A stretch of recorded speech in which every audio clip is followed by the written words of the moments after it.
So, how am I going to do this? I don't know. You're the pro.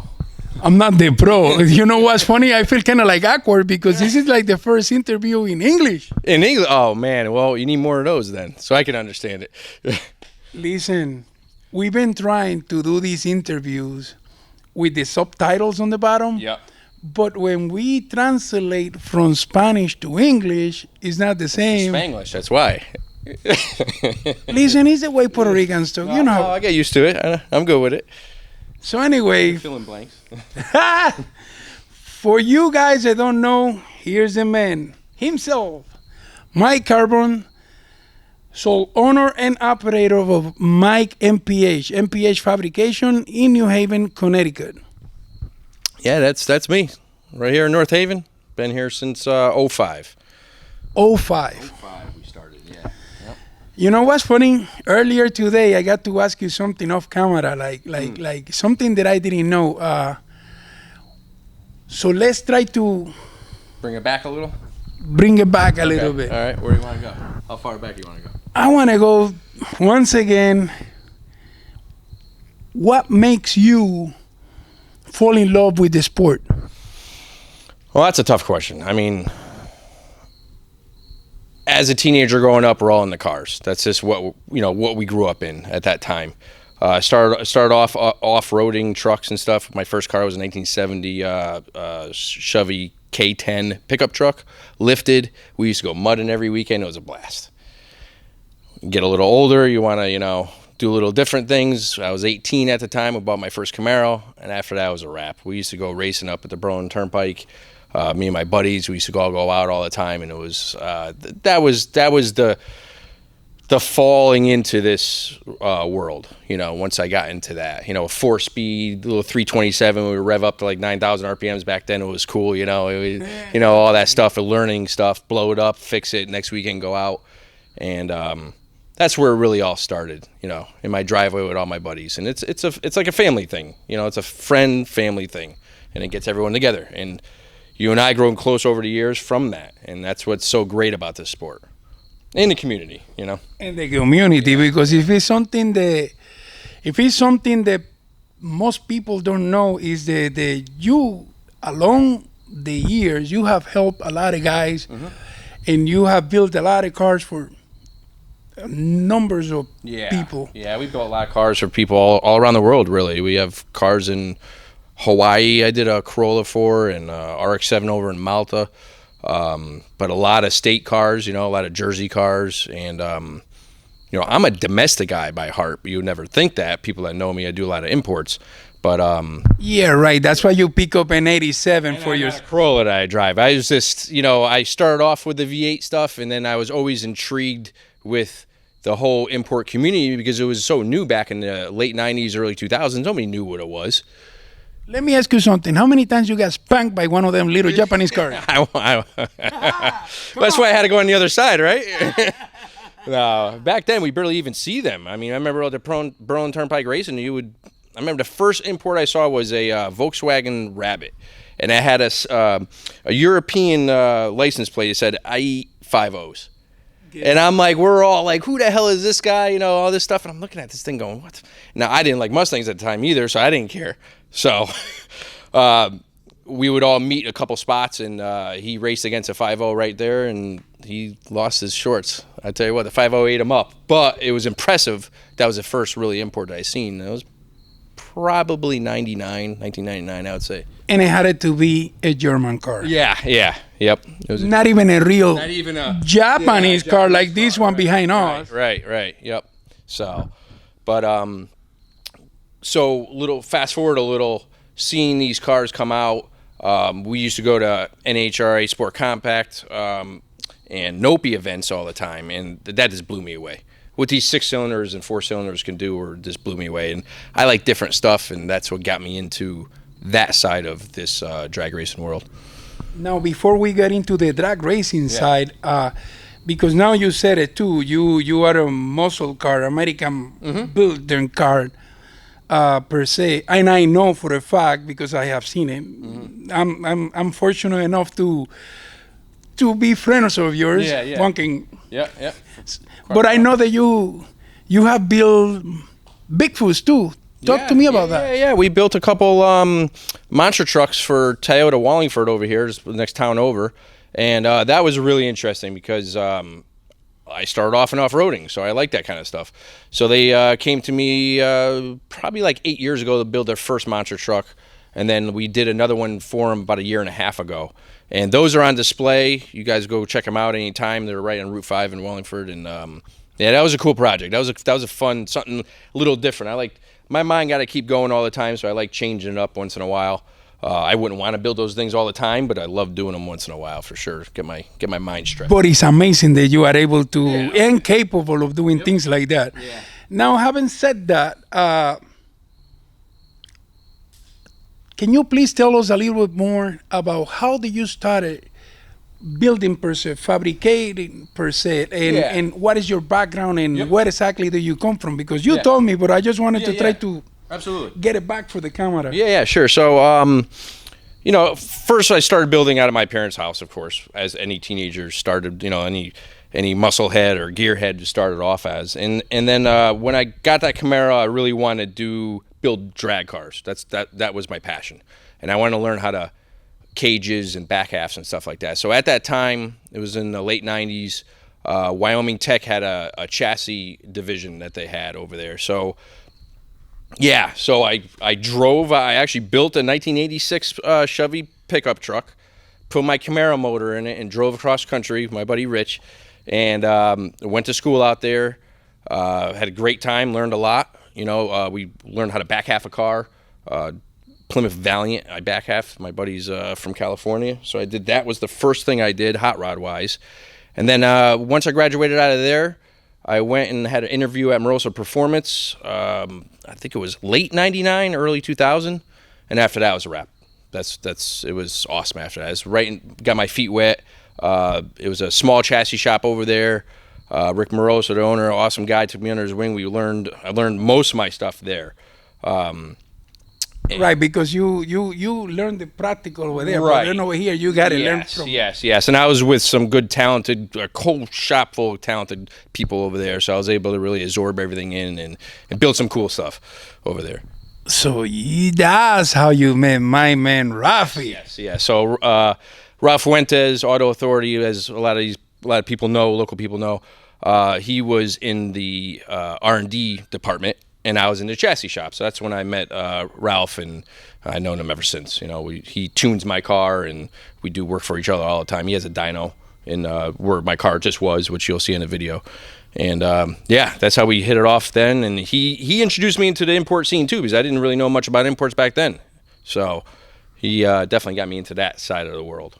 Yeah, because that's something too. We just came from the dyno. Yes. Thank God I came on time Good day for you to come. Like this happened. Definitely, because I got the chance to witness the car. Hopefully this is going to be aired on Wednesday, but for you guys to know, it's being recorded today, Thursday. So that's fast. Yeah. Because we gotta do a lot of editing, man. Yeah, we're not like the big boys, We learning still. Somewhere. You gotta start somewhere, right? But anyhow, so along the way, you met a lot of guys, and it's a lot of history, especially between these walls. Especially the last. How long you been in this shop per se? So this shop I've been here this facility has like 30 shops in there, and I started here in 05 in another shop. Bounced around, but I've been in this facility probably for over 10 years, I would say. So that alone. So this January would be my 20th year of business. 20 in business, but in this building. Probably 15 years. And as you can see, it's a lot of history on the wall back there. Mm-hmm. I remember that one. That's the Celica from. I remember that one. That's the Celica from Richard El Nazi. Yep. That hood is from El Verdugo. Yep. I love that car. That car is coming back up. Yeah. The Joello Performance one. Which one was that one? So the bottom one is from Altera, and the top one I believe is from the Starlet, the red Starlet. Joello's Performance red Starlet. Yeah. Yep. And then that one though, the El Nazi one with the red MPH, that's from his old. That's my baby. Yeah, that's the nice car. Yeah, I love that thing. That's his old Corolla. And the one on top. Yeah, that's from. I want to say that's Big Boy. Big Boy Racing. Yeah, 101Q. That's Big Boy's back window. From when it was blue. when it was blue. When it was blue, yeah. When it was blue. Yeah. So you see, along that too. And Manny Cruz too. Can't forget that one. No, you cannot forget Manny. Manny. I mean, that's OG right there. Right? Manny Cruz is really OG. Yeah, and that's the Cougar. We did the windows over, so that was his window. Huh. So as you can see, it's a lot of history all over the place here. Man, what's next for you?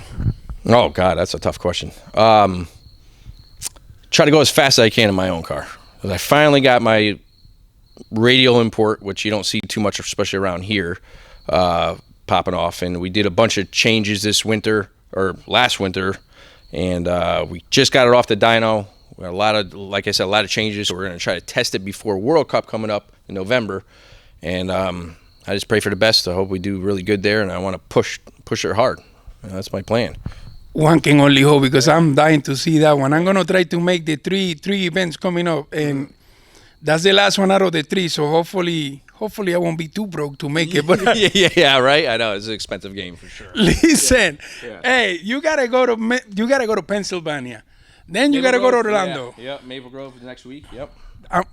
That's Next week. Yep. But I go Maple Grove, I go to Orlando, and then Maryland. Mm-hmm. Yeah, that's a lot of running around. It's a lot. But you don't have a car, so if you had a car, then it'll be times that by 10. What you talking about, Willis? I still spend like $1,000 a weekend. I know, but cars just drink it. So. No, I drink a lot more than 1,000. Yeah, I know what you mean. But anyhow, so this is what is next for you with the car racing. Mm-hmm. So what is the expectations? What is your goal for this? Well, I mean, the radial tire import scene, I mean, there's only a few of us, and all the top guys are running 630s right now. I mean, that's very impressive and fast. I mean, they got there quick. So I want to be with them, of course. I don't build to go slower. So we're going to see what we could get out of it this year, but I hope we could get it figured out that fast, but this World Cup, I'm hoping for like a 640, 650. I'd be very happy with that. I don't see why not. The way the car was moving and handling at the dyno, and you already touched the 690. That's your best pass, right? 692 at 204 we did at World Cup last year. Not even leaning on it too hard because we're still figuring stuff out. That was with a factory block. We went with a Bullet Racing, built us a custom block for some specs that we wanted to try out. So we're really anxious to see where we could go with this different combination from last year. Yeah. Now, let me ask you something. Which one of your two boys do you think is going to follow the path? Oh, that's a tough one. Well, my young one that's over here is definitely the driver. He's anything with wheels, he'll wheel. My older one, on the other hand, he's the talker, and I could see him doing it too. So I don't know. It's a tough one. It's up to them. So Armani is going to be the racer. I could see him behind a wheel. I could definitely see him behind a wheel. Armani, come here. Real quick. This is quick. So you guys can see who we talking about, because I know this young fellow right here. I've been knowing this kid since like this tall. Yeah. So what is your thought on what your father just said about you handling the wheel? I don't know. Probably. I would like to drive. Yeah, anything with wheels. This kid wheels anything. Anything, a quad, he gave it to him and he was on it in 2 seconds and going. And go-karts, anything that has a steering wheel, he does it well, though. That's the thing. So I could see him driving a car. It wouldn't be anything crazy like mine for a while, but I could see something happening. Yeah. But that's your goal? That's what you want? Or you willing to... Because one thing, we were talking about the fight, Berlanga Canelo, and he gave me his thought, and he was right on. He's into boxing too. So, tell me, you really want to be driving race cars? I don't really know right now. Probably. I like cars. I like boxing. I don't. It depends which one. I really got to figure that out. What you mean?